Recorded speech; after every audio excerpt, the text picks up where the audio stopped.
Hai guys, kembali lagi dengan saya Valencia Korua. Saya dari kelompok 12 mata kuliah Manajemen Operasional dengan dosen pengajar MEM Dr. Magdalena Wulur SEMM dan kakak-kakak mentor Kak Aldi, Kak Jeremy, dan Kak Marta. Pada saat ini saya akan membahas mengenai 10 keputusan manajemen operasional.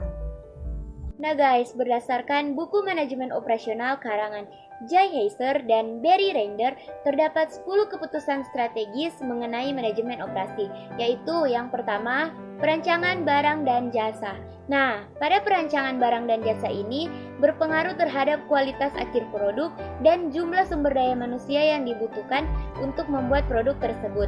Apabila perancangan barang dan jasa ini dilakukan dengan tepat, tentunya akan dapat menghasilkan produk yang maksimal. Yang kedua, ada penetapan kualitas. Kualitas produk tentu saja menjadi penilaian konsumen. Karena itu, penetapan kualitas dilakukan pada saat proses pengerjaan produk. Nah, peraturan dan prosedur dibakukan untuk melakukan identifikasi serta mencapai standar kualitas tersebut. Sehingga penetapan kualitas harus dilaksanakan pada saat perancangan produk dan perancangan proses. Yang ketiga ada perancangan proses dan kapasitas. Nah, pada perancangan proses dan kapasitas ini berhubungan dengan kualitas, sumber daya manusia, persediaan, penjadwalan, dan pemeliharaan. Perancangan proses dan kapasitas ini dilakukan setelah selesai melakukan rancangan barang dan jasa. Nah, kualitas proses yang baik akan menghasilkan produk yang maksimal dan banyak diminati oleh konsumen. Terdapat 4 strategi proses, yaitu fokus pada proses, fokus berulang, fokus pada produk, dan fokus kostumisasi massal. Yang keempat ada pemilihan lokasi. Nah, pemilihan lokasi ini erat kaitannya dengan manajemen rantai pasok. Faktor rantai pasok yang berpengaruh antara lain transportasi dan jaringan distribusi. Pemilihan lokasi memiliki tujuan untuk memaksimalkan manfaat lokasi bagi perusahaan. Yang kelima ada perancangan tata letak. Nah, perancangan tata letak akan berpengaruh pada aliran bahan baku, kapasitas yang dibutuhkan, jumlah sumber daya manusia, keputusan teknologi, dan kebutuhan persediaan. Tata letak memiliki banyak dampak strategis, karena tata letak menentukan daya saing perusahaan dalam hal kapasitas, proses, fleksibel, biaya, kualitas lingkungan kerja, kontak dengan pelanggan, dan citra perusahaan. Yang keenam ada strategi sumber daya manusia dan rancangan pekerjaan.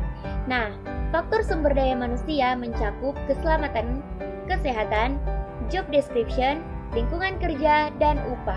Tujuan strategi sumber daya manusia dan rancangan pekerjaan ini adalah untuk mengelola tenaga kerja dan mendesain pekerjaan sehingga orang-orang dapat diperdayakan secara efektif dan efisien.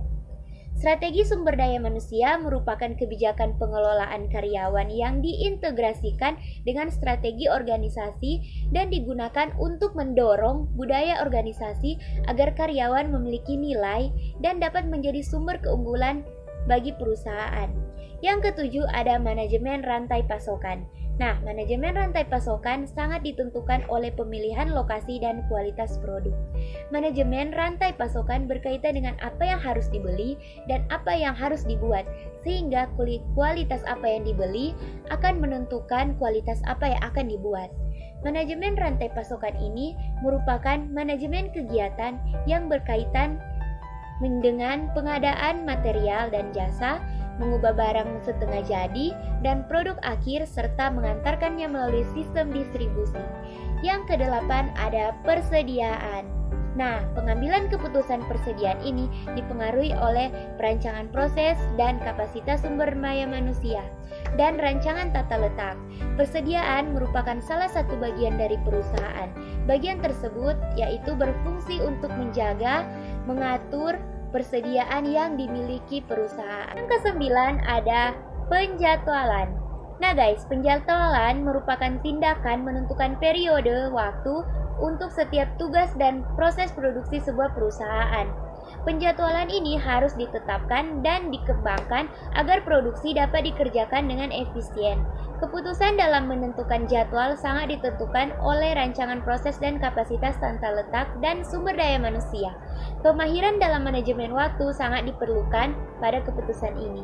Yang terakhir atau yang ke-10 ada pemeliharaan. Strategi pemeliharaan berkaitan dengan menjaga kualitas dan mutu.